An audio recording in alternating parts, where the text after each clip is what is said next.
sunce, dugo smatrano mističnim, božanskim bićem, izvorom života i moći, danas možemo da razumemo, merimo i objasnimo da na svakih 11 godina u potpunosti obrne magnetno polje, odnosno promeni polaritet te se zamene pozicije severnog i južnog pola. U toku tih promena solarna aktivnost se postepeno povećava, te nastaje veći broj pega, baklji, korolarnih izbacivanja plazme i magnetnih oluja. Pik aktivnosti je poznat kao solarni maksimum koji je na pola puta solarnog ciklusa i beleži visoku aktivnost Sunca. I upravo je 20. januara 2026. izazvao najveću magnetnu oluju u poslednjih 20 godina. Nije u potpunosti poznato kako nastaju te burne reakcije, ali se zna da za nekoliko desetina minuta te čestice mogu dostići Zemlju. Međutim, nema razloga za brigu jer smo savršeno zaštićeni zemljenim magnetnim poljem, osim ukoliko ste kosmonaut ili vlasnik satelita. Međutim, postoji mogućnost smetnje ili kvara na elektronskim uređajima, telekomunikacijama, pa i električnoj mreži. Kao i maksimum, dobro je poznati solarni minimum uz pomoć napredne tehnologije i nauke. Presented by Science at NASA. Suprotno od solarnog maksimuma, tokom druge polovine solarnog ciklusa, aktivnosti se, kako i sama reč navodi, svode na minimum. Pošto upravo prelazimo pik maksimalnih aktivnosti, minimum se očekuje početkom treće decenije. To neki mediji tumače na veoma specifičan i čudan način. Comes a chilling report on climate change suggesting we are heading into a mini ice age. We welcome Competitive Enterprise Institute senior fellow Chris Horner. So Chris, how reliable are these reports that we may be going into a mini ice age? These seem pretty compelling. I tako, predstavnik duvanskog i naftnog lobija, uz savršen izgled i skoro savršen ten, najavljuje dolazak malog ledenog doba. Danas se na neki način nadovezujemo na prethodnu epizodu, iako ne spada u serijal Tipping Point.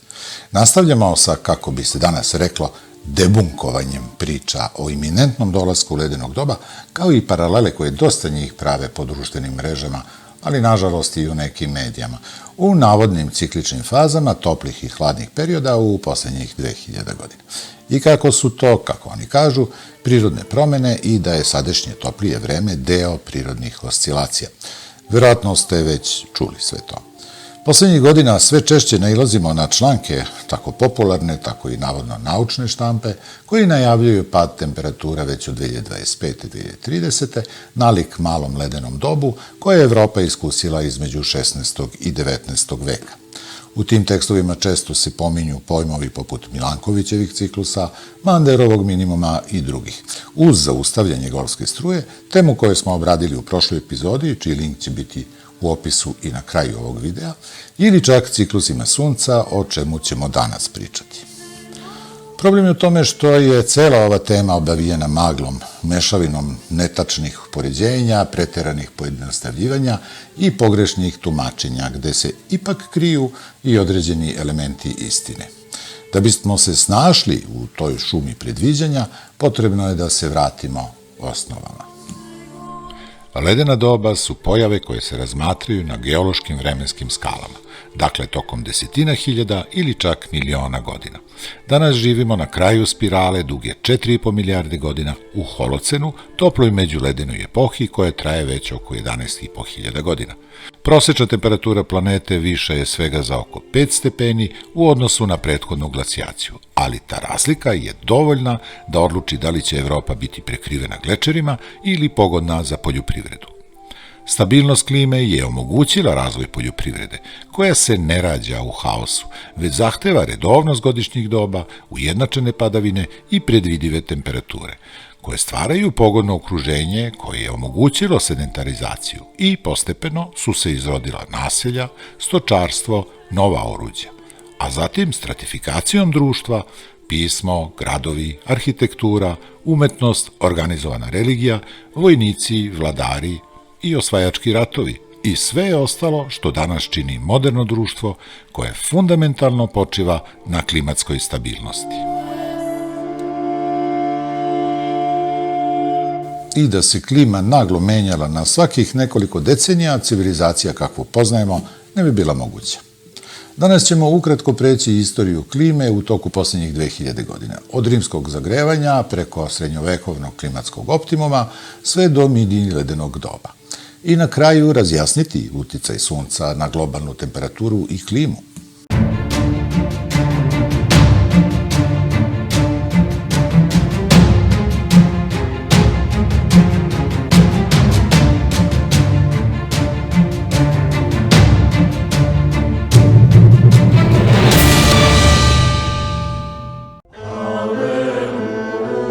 Često zamišljamo srednji vek, hladan, siv, sa konstantnim snegom, bez jednog sunčanog zraka. Tu sliku su podstakli kadrovi filmske industrije koji uvek dodaju famozni plavi filter, u slučaju da još nismo razumeli da je u srednjem veku bilo veoma hladno. Ta predstava, nažalost, doprinosi jačanju utiska o mračnom dobu. Međutim, tokom jednog dela srednjeg veka klima je bila vrlo blaga.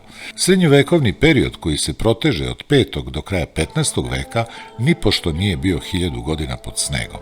Naprotiv, jedan deo tog razdoblja odvijao se tokom blagog zagrevanja koji se naziva srednjovekovni ili medievalni klimatski optimum, između 10. i 13. veka, ali čiji se začeci javljaju već od 7.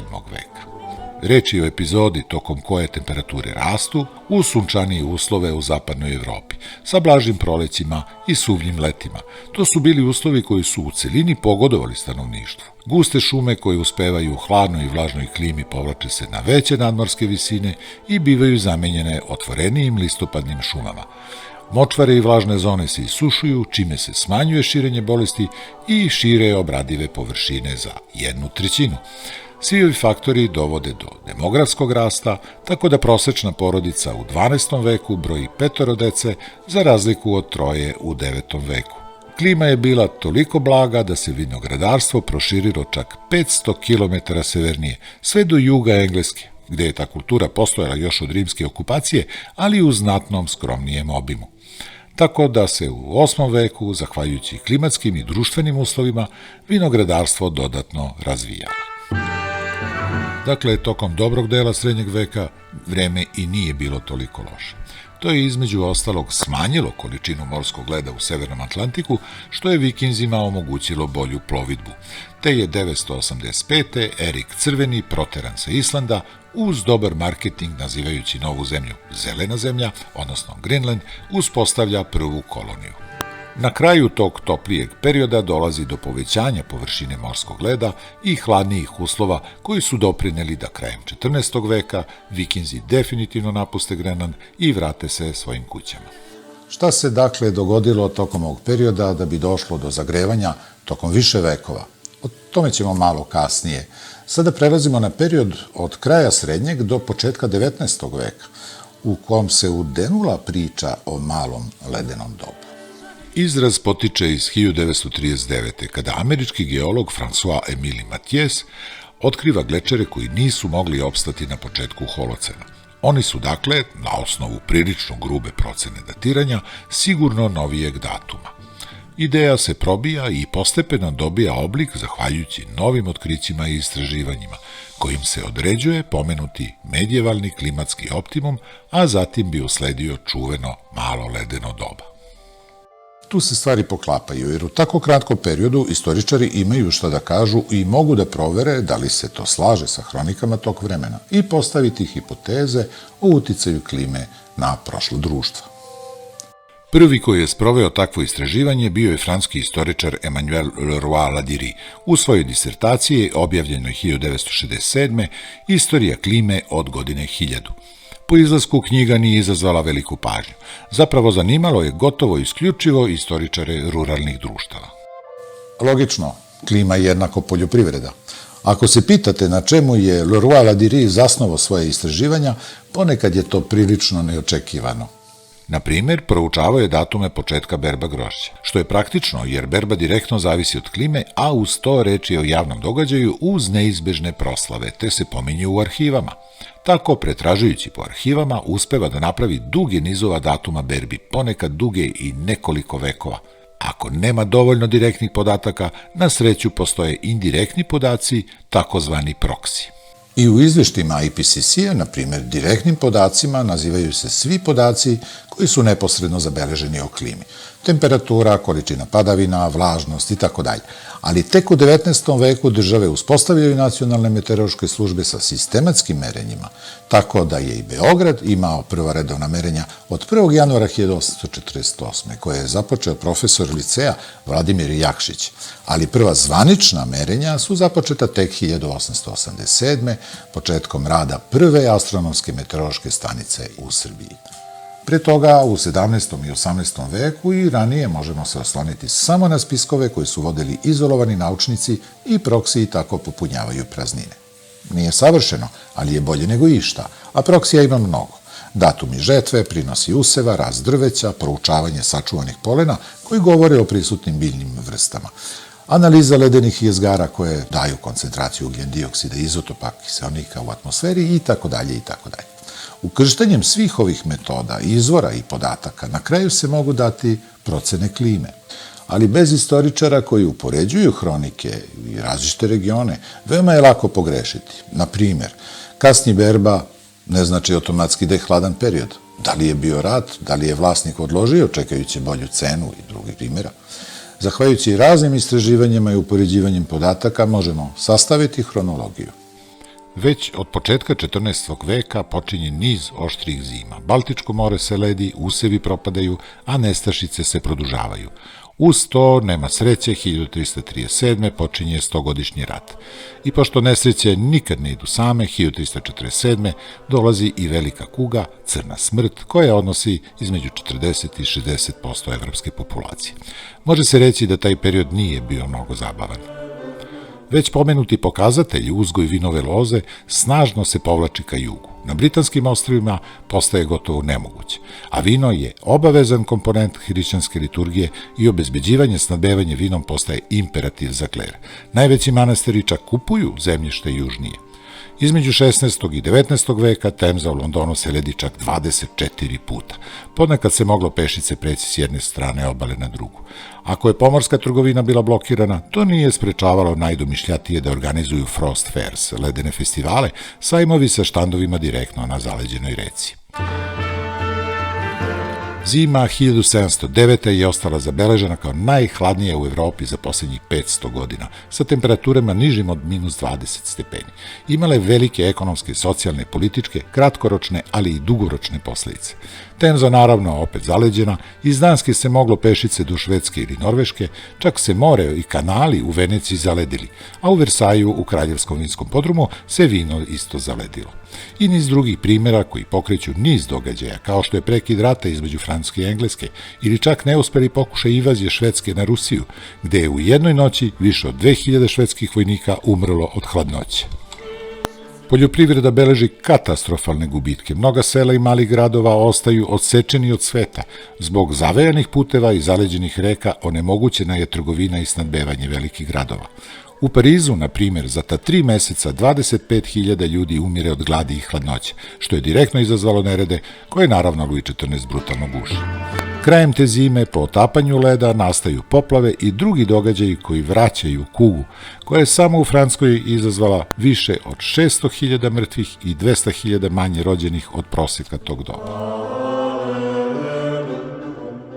I svi ti ekstremni fenomeni počinju da se povlače sredinom 19. veka i taj period će pokrenuti niz inovacija u poljoprivredi, komunikaciji, trgovini itd. Države povećavaju bezbednost na celoj teritoriji kao i snabdevanje građana. Nekakva preteča sektora za vanredne situacije. Iako je tačno da je Evropa pretrpela ozbiljne posljedice, nije bilo malog ledenog doba, jer je taj naziv prvenstveno jednostavno pogrešan. I ni u kom slučaju ne treba dovoditi u sumnju današnje klimatsko zagrevanje zbog toga. Uzroci tih toplijih i hladnih perioda nisu tačno definisani. Doduše, bilo je nekoliko pogrešnih procena. Prvu studiju o temperaturama sa srednjovekovni optimum objavio je klimatolog Hubert Lamb 1965. Njegovi obračuni su se kasnije ispostavili pogrešni jer je jednostavno uzeo pogrešan prosek za uporedni period. Ali se ta netačna tvrdnja da je taj period zagrevanja bio topliji nego danas sve češće čuje u debatama kod negacionista klimatskih promjena. Često se može čuti i apsurd da u Alpima tada uopšte nije bilo glečera ili da su prevoji na visini od 3000 metara bili blizu minimuma iz rimskog toplog perioda. Ali kao što sam već napomenuo, uvek se koristi neka istina kao osnova na koje se nadograđuje sve što mašta dozvoli. Na primjer, glečer Aleč u Švajcarskoj je zaista beležio povlačenje tokom tog perioda, ali i od 1,5 km, što je manje od povlačenja od 3,3 km zabeleženog od 1870. do danas i nastavlja ritmom od 50 metara godišnje, te i u opasnosti da totalno nestane do kraja ovog veka. Istraživači procenjuju da je veličina glečera u srednjem veku bila približna onoj iz 1990. godina. Glavni svedok je Otsi, star oko 5300 godina, čiji su odlično konzervirani posmrtni ostaci slučajno pronađeni u ledu 1991. Što bi bilo nemoguće po tvrdnjama o tolikom povlačenju glečera tokom srednjovekovnog optimuma ili rimskog perioda. Generalno, tokom medievalnog optimuma došlo je do promene u okeansko-atmosferskim ciklusima. Promene temperatura površinskih okeana uticale su na atmosferske cirkulacije, pogotovo u El Niño-La Niña fazama u Pacifiku, te, na primjer, oko 1100. izuzetno suv period uzrokuje spuštanje podzemnih voda i jezera Titicaka i time onemogućava korišćenje ingenioznog sistema navodnjavanja i smatra se glavnim uzrokom nestanka Tivanaku civilizacije. Dok je u istočnoj i centralnoj Evropi klima hladnija, oko Mediterana suvlja i ostalih stanja koje možete vidjeti na ovoj mapi na kojoj su označeni dominantni topli, hladni, vlažni i suvlji intervali kojem se uočava da pojava nije bila globalna, već lokalna, zapadnoevropska.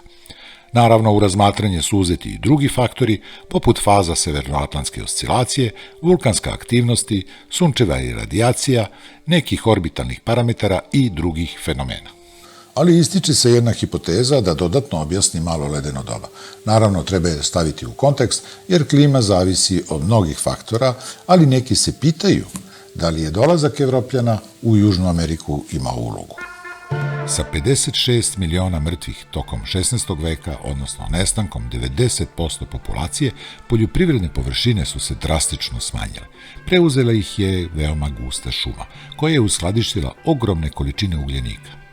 Proračuni nekih istraživača pokazuju da je količina ugljendioksida uklonjena iz atmosfere u to vreme, usred širenja šumskih površina, smanjila koncentraciju CO2 u atmosferi i za toliko mogla doprineti globalnom zahlađenju klime. I dolazimo do glavne teme, sunčana aktivnost. Pre 10 godina se u skoro svim svetskim medijama pojavila senzacionalna vest koju su svi pripisivali po sistemu koje sam objasnio u prošlom videu. Ovde je Le Figaro i West France koji uvodnim redovima navode. Sunce bi moglo da uđe u Manderov minimum oko 2030. Kao posljedica moglo bi se primetiti značajno sniženje temperature na Zemlji. Dalje se navodi da studija Kraljevskog astronomskog društva otkriva da bi Zemlja mogla da doživi novu ledenu epohu oko 2030. jer bi sunčeva aktivnost mogla naglo da opadne za 60% tokom 30. ili 40. godina ovog veka. Većina francuske, engleske i ostale svetske štampe praktično ponavlja iste tvrdnje, gotovo reč po reč. Na prvi pogled članak deluje pouzdano, poziva se na studiju Kraljevskog astronomskog društva, što zvuči ozbiljno. I zaista, studija jeste ozbiljna. Na početku zaista stoji studija profesorke Valentine Zarkove, objavljena pod okriljem Kraljevskog astronomskog društva. Međutim, taj rad se uopšte ne bavi klimom, već sunčevim pegama i ne tvrdi da će se sunce ugasiti, niti da ćemo ući u ledeno doba. Studija predstavlja novi model sunčevog magnetnog polja koji bi prema autorima mogao da omogući dosad neviđenu preciznost u predviđanju njegovog razvoja u narednim decenijama. Zaključak je jednostavan. Između 2030. i 2040. magnetno polje Sunca bi moglo proći kroz minimum intenziteta, što bi se manifestovalo znatnim smanjenjem broja sunčevih pega na njegovoj površini. I to je sve. Posmatranje sunčeve površine traje još od 17. veka i već 400 godina astronomi pokušavaju da razumeju poreklo sunčevih pega i njihove cikluse. Sunčeva pega je lokalna koncentracija magnetnog polja, koja blokira konvekciju i izaziva blago lokalno zahlađenje površine. Njihov broj obično varira u okviru glavnog ciklusa od oko 11 godina. U vrhuncu ciklusa može se uočiti i više od 150 pega, dok tokom minimuma gotovo potpuno nestaju. Povremeno se javljaju dugi minimumi koji mogu trajati nekoliko decenija, pa čak i gotovo ceo vek, tokom kojih sunce pokazuje vrlo mali broj pega, ponekad ni jednu. Takvi minimumi su direktno posmatrani barem 2 puta, Daltonov minimum početkom 19. veka i Manderov minimum između sredine 17. i sredine 18. veka. Problem nastaje u samom izveštaju koje je Kraljevsko astronomsko društvo objavilo, jer umesto da precizira da će se broj sunčevih pega smanjiti za 60%, navodi da će sunčeva aktivnost pasti za 60%, bez pojašnjenja da se radi samo o vidljivoj površinskoj aktivnosti, a ne o ukupnoj energiji sunca. Nažalost, u tom rezimeu se pominje i Manderov minimum, koji je zatim gotovo automatski dovodi u vezu sa malim ledenim dobom. I tu počinje vrtlog pojednostavljivanja, pogrešnih veza i loše upotrebljenih termina, koji omogućavaju svakom da celu priču prilagodi sopstvenim zaključcima. Istina je da je Manderov minimum donekle poklapa s tim periodom zahlađenja, ali poklapanje ne znači i uzročnost.